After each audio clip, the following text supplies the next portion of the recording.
Has she ever experimented with PEDs? Well, no, she was natural for the shows back when she was 17, but what about since then? Does testosterone count?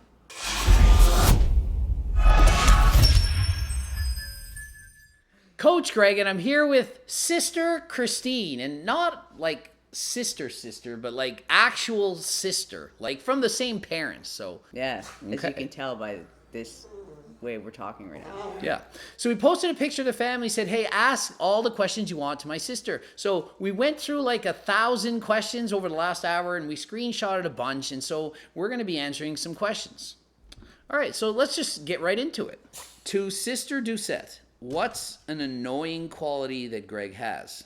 Man, that's going to be hard to narrow down to just one, I would know. imagine. So they just want me to pick one. Just like one annoying quality that I have. Annoying. I wonder if she'll say my voice. Good and bad. No, I like your voice. There you go. She likes my voice. So there, we've already answered a question that wasn't even asked. That's a good voice. Likes the voice. Yes. Annoying quality. I mean, the good and bad of you is... That I'm right all the time. Yeah. That's got to be annoying to always be right, but it's only 99.7%, but that's close to always. Yes. That can... yeah, that can be annoying. Also, like, just that you're very focused on the fact that you're right all the time. What does that mean? Does that mean I'm narcissist? It's got to mean something. Proud? Focused on being right Focused is annoying. on being right. Like you just... Yeah. You're always right. Always. So basically, the fact that I'm right so much and focused on trying to be right is Yes. probably annoying. It's like, let's just move on and like not talk about it. But no, I want to be right. Let me Yes. continue on here. There we go. Is she also a circle like Dr. Greg? Aren't we all circles? We're all circles. Males, females, Definitely a circle. can be whatever you want. So yeah, of course she's a circle. Do you identify as part of the LGBT community? I would say obviously. I mean, they wouldn't have known, so yeah, that makes Well, sense. yeah, part of the L, the lesbian, and then part of the T, the trans. I'm on that spectrum. But like gender is just like a fluid thing, the same as sexuality, in my opinion. Yeah, she understands this stuff way more than I do, because obviously, I mean, I tell everyone I'm a circle. I don't care what I am, and I'm not doing it to like make fun of people or not make fun. I'm literally just trying to be like, who frigging cares? Yeah. Like sometimes I do videos and I support people like Elliot Page. I did that, and people are so hateful in the comments, and they literally unsubscribe because I'm supporting people to be themselves. Like, why can't we all just be yourself? Yeah. You know, I want to be a red circle. If she wants to be a green triangle, I am all for it. I like green triangles. Yeah, why not? A blue square. That's all the things you want to be the things you want to be. Like, why does it matter? Well, like society is so messed up that basically I couldn't be myself. I mean, you can't blame society, but at the same time, the influence was be a girl. So I'm like the girliest girl ever. And point is, it wasn't myself. Didn't feel like myself at all. Zero. Hated it, but did it anyway because that's what you're supposed to do. So I was always awkward and weird and didn't like it. And then finally, like I just met Terry as an adult. Like I Yeah. was like 10 years ago before I finally started to say, like, she was like, why do you feel like you have to wear a dress? Like, why do you feel like you need long hair? If you want short hair, cut your hair. Who cares? Exactly. Be you. Be what So, you want to yeah. be. Don't worry about what other people think or say. Just be you. Yeah. It's so important. Like, yeah. So, I don't know. I like the circle message. She likes the circle message. I like the circle message. It's not some made up bullshit. Some people are like, I'm being fake. I'm being political, or I'm being like, I'm just trying to say the politically correct thing. No, I'm telling you what I actually think. Like, I don't just make shit up to be cool or pop. I just say what I think. If you don't like it, I don't care. You know, I'm just saying what I think. Have you ever experimented with PEDs? Does testosterone count? Testosterone counts as a PED, performance enhancing drug. So you're on testosterone. Mm-hmm. Are you turning into a man? Is that why? Are you transitioning? No. But I'm liking the impact of the testosterone. But she's liking testosterone. So, like, I mean, I'm sure you're curious about this. So tell the viewers, we want to know, why are you on testosterone? Are you powerlifting? No. You want to grow a beard? No. Zero beard. No. Why are you on testosterone? Well, 2 years ago, there's like this giant lump in my abdomen, and they did a bunch of tests and figured out that it was this endometrioma, which is like a giant tumor that had grown in there the size of a, Grapefruit? not quite a grapefruit, but almost. Softball. Softball, yeah. That's big, people. Yeah. It's a large growth. So they had to take it out, and then apparently the way my surgeon described it, she said when they opened up, it was like the endometrioma had spread everywhere, and there was tissue everywhere on everything. So I had to have a complete hysterectomy, everything gone, everything, all of it gone.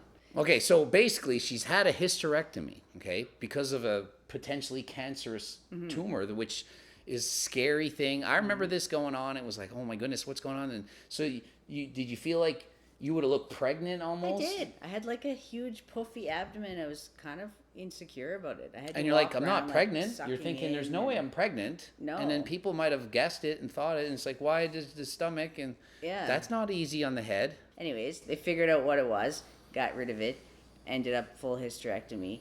And then after that, my gynecologist said you need to go on replacement of estrogen. So I was like, okay, cool. So they gave me the estrogen replacement, and that was fine.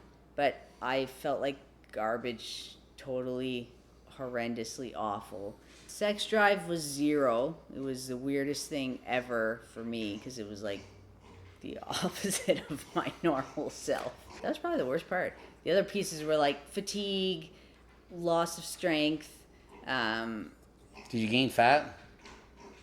No, No fat gain. no, because it was almost like I got depressed a bit from just not being myself. Like it felt awful. So to compare this, like just so that you can see how I could relate, it feels like she feels exactly like a guy would feel, like myself when I went off of abusing steroids for a long time. So I mean, think of it. I'm taking testosterone and I stopped, and then my body is not producing testosterone anymore. And I have like the no sex drive and the feeling like shit, all the negative, and then so she's feeling the same way, but she's a girl. So how is that possible? Well, girls need testosterone too. So you're on HRT. Yeah.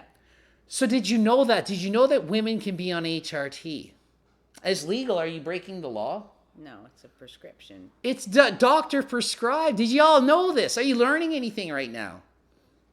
Are you? But funnily enough, it wasn't offered to me. My gynecologist was like, check in on me. How you feeling? And I would say miserable. And she'd say, should we increase the estrogen? And I'm like, well, I've been talking to my brother. I remember talking to you about it. And my gynecologist was like, she's thankfully open to exploring that. She's talked to her colleagues and came back and was like, oh, yeah, you can have testosterone replacement. Like, sure, you can try it. I don't know anything about it, but this is what they told me to give you.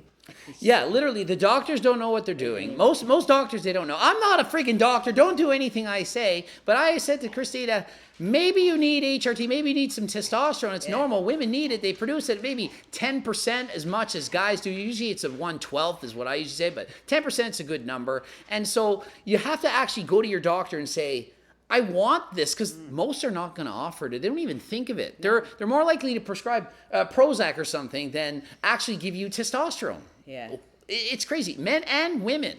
All my clients that call with the mental health crisis team, it's like they're all these men. They're like middle age, and they call and they have this acute onset of depression, low mood, exhaustion, no sex drive, and they're all like, I've tried all these antidepressants and none of them work. I'm like, did you get your testosterone levels checked? And they're like, no, why? I'm like, well, get your doctor to check them. And anyone who has, I have really low testosterone. And then they get a testosterone, they're on HRT, and then they feel better. So you're hearing this. So my sister is like, would you consider yourself a mental health nurse? Yeah, that's my title. Her title is mental health nurse. So she's not a doctor, but she's studied a thing or two about mental health and the medical field and stuff, and she's on HRT for herself, and it's helping her, and she's helped other people by suggesting that they get their blood work done and see, maybe you're low on testosterone. Stop just assuming you're depressed, you need Prozac or some kind of whatever medicine. No, maybe you need testosterone. So those of you who are vilifying, oh, HRT, it's a bad thing, you shouldn't take it, oh, you're going to turn into a man, or whatever, you might be actually needing it, and it might change your life. And did you also go to school for health, nutrition, and fitness? Well, I did go to school briefly for nutrition, actually, and I didn't like it, but that led to a psychology degree, and subsequently I went into nursing. So I'm currently a nurse right now, working in mental health, working on a crisis team with police. In addition to nursing, my partner and I are entrepreneurs, and we're doing a paper company. So that's basically like greeting cards. My partner does a lot of art, and then I do all the like backgroundy stuff to make it. It's kind of like me and Steve. I don't know how to do technology, but he knows how to do it. So if you work together, you can use their skills and yours, and together 1 + 1 = 3,000. Yeah. Potentially. The 3,000. synergistic effect, it's called. It's awesome. I like it. So so the two So of us you and Terry together, are like caffeine and ephedrine, and combined together, it's a better fat burner than any on their own. Yeah. Way better. Way better than last time. Yeah. So I don't know, it's a fun company. Like the main thing we do is like greeting cards, and it's a line of cards that are all 4 circles. So like there's like gay cards and lesbian cards and just like any different type of gender cards, and it just gender neutral cards. Just cards. So it's cards of acceptance for all people. Yeah. Rather than just specific like when you go into the grocery store and I'm like trying to find a card and it's like for my wife, husband, and it's like it's always so specific. It's like, what about for my like lesbian partner? Yeah. You don't see those kind of cards so much. It's No. like, where are they? They're they're nowhere. here. Yeah. And I like Makes you sense. should see like the cards that when I got married before I used Yeah. to be married. I'm not. That was like more than 10 years ago. Yeah. So this is But, even like, more back then. Yeah, there was like 100 guests at the wedding, and we got like about 60 cards, and there were probably 3 different ones because everybody had to buy the same one because there were just There's none only available. 3. Yeah, for my wife. And For they were my all wife like, and my wife. congratulations! Like it was just the only gender neutral cards out there. They were bought over and over and over and over and over, and they weren't the best. Yeah, see, HRT went back in time and told me this was going to happen. They weren't going to have the proper cards. I've been aware of this for a long time. So then finally I went You're on HRT, so she knew. So And she then knew to make this it business. all It's figured like it it made out. sense. What's your honest opinion of Greg, knowing his criminal past and also knowing what he's done for people since? Greg saved me from suicidal thoughts driven by feeling trapped with my weight and health. So I could care less even if he did far worse. Well, that seems right up your alley. Yeah. You deal with that kind of stuff. Definitely deal with probably like 90% of the calls we receive are from people experiencing suicidal thoughts. So it was interesting that kind of what Greg's work is now, it seems to, not surprised, but it has saved people from basically hating themselves so much that they wanted to end their life because of weight, because of not finding their passion, not being themselves, etc. Like you send me texts every once in a while of screenshots of things people have told you. Yeah, it's pretty incredible. Some of the stuff, some of the amazing. stories that like you wouldn't all know this, but like there's so many stories behind the scenes of like people that have changed their lives and like not committed suicide, these things like just because of like certain videos, and it's like pretty amazing that a video could have that much of an impact on someone's life. It's pretty crazy. Oh, and somebody wrote, there's actually a pretty big Facebook page full of people who live the harder than last time lifestyle that's extremely motivating and active. It's called Coach Greg Doucette, Train Harder Than Last Time. 2.8 thousand people on Facebook. So, yeah, so getting back to the question, your honest opinion of Greg, like, I don't think that she cares about my criminal past. It's mostly just like now. I mean, I'm putting your words into your own mouth, but Well, why would you care about the past? It's I the don't. future, right? It has nothing to do with me. It's your journey anyways. Like it doesn't, it's irrelevant what you do and what you've done. Like I'm It's proud of you, 100% true. But it's irrelevant. Oh, criminal pad. I could care less. Yeah, some people dwell on it. Like there's mosquitoes and they just hate you. They're like, literally listen to it. There's people who literally refuse to listen to me telling people how to lose weight because of what I did in the past, like selling steroids. So because I sold people steroids, I'll tell people like calories in, calories out, and they're like, oh, I refuse to listen to Greg because like of that. Like, I refuse to listen to that information. Like, how is it relevant? Like, if I shoplifted 30 years ago, you can't listen to me now talking about HRT. Yeah. Like, it makes doesn't no make any sense. Well, like you're the shitty. I've always found that the shitty stuff you go through, like the worst stuff ever that you go through, helps you in your current success. What's the saying? That kills you makes you stronger. What doesn't kill you makes you stronger. There's a song like that. Those are the words. I forget who sings it, but those are they say that over and over in the song. I'm trying to think of the saying that I saw. There was a saying I had with Allie, and she's like, "That's not a saying." I'm like, "I'm sure it's a saying." And we were watching that Karate Kid last night, the part 3, like the third season of whatever. I don't know. It's like they're like older karate people. And they said the saying, and I'm trying to think of the saying. It's on the tip of my tongue. It makes me mad because I like want to say the saying. And it was like, the enemy of your enemy is your friend. And I said that to Allie like last week, and she's like, what are you making up? I'm like, think of it, babe. The enemy of your enemy is your friend. And she's like, no. I'm like, I'm sure I heard that somewhere. And last night we're in the hot tub watching the Karate Kid, and and he's like, the enemy of the enemy is your friend, because the 3 dojos were fighting, and they like all hated the one guy more. I'm like, I like pointed at her. I'm like, see, I'm right. See? So just like the start of the video, like, so what was I saying? I always want to be right. See? So I had to be right last night, and I pointed at her, and I was like, I was right, and it was fun. You must have loved that. I love being right. You do. I'm mostly right. It's very close to all the time, almost. Right. It is fun. Next time on Coach Greg. What? You! Me! Pre-plan every freaking thing. Everything. There you have it. We're learning.